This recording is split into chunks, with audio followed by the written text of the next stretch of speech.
80 agences donc, qui sont prévues ouvertes ou en ouverture sur l'année 2019, avec un chiffre d'affaires qui est proche des 25 millions d'euros. Et on ouvre une dizaine à une douzaine d'agences par an depuis quelques années. D'accord, il y a votre franchiseur qui est au premier rang, elle va tout valider. Donc on est bon.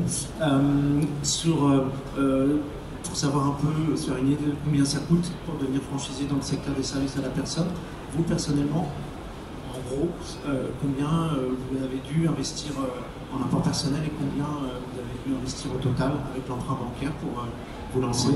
Alors comme je vous disais, moi la spécificité c'est que j'étais le premier à racheter un portefeuille d'affaires.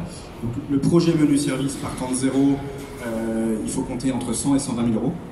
C'est avant tout, alors nous on a besoin d'avoir un local qui se trouve au rez-de-chaussée avec des places de parking, avec une chambre froide, il faut 100 mètres carrés, mais on n'est pas obligé d'avoir personne n'a pas de porte, et on n'est pas forcément obligé d'avoir un emplacement numéro 1.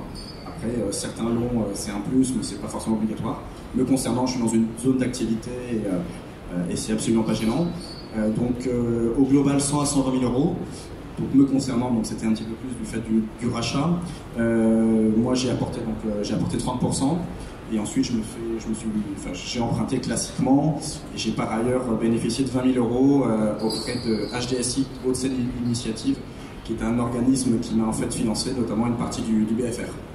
D'accord. Et en ce qui concerne les établissements bancaires, c'était facile pour obtenir de leur part un emprunt pour ce métier-là, j'entends? Me concernant, ça n'a pas été spécialement difficile. J'ai fait le choix quand même de rencontrer 4 établissements, d'aller assez loin dans les négociations. Parce que voilà, c'est ce qui me caractérise un peu, c'est que je ne signe pas comme ça aussi facilement. J'ai pas fait appel à un courtier, j'ai pris le temps de les rencontrer, de les mettre en concurrence et d'y retourner plusieurs fois. Après, voilà, j'y suis allé de manière structurée, carrément avec un PowerPoint, avec une vraie cohérence dans le discours et dans le projet. Voilà, ça s'est plutôt bien passé. Très bien, merci.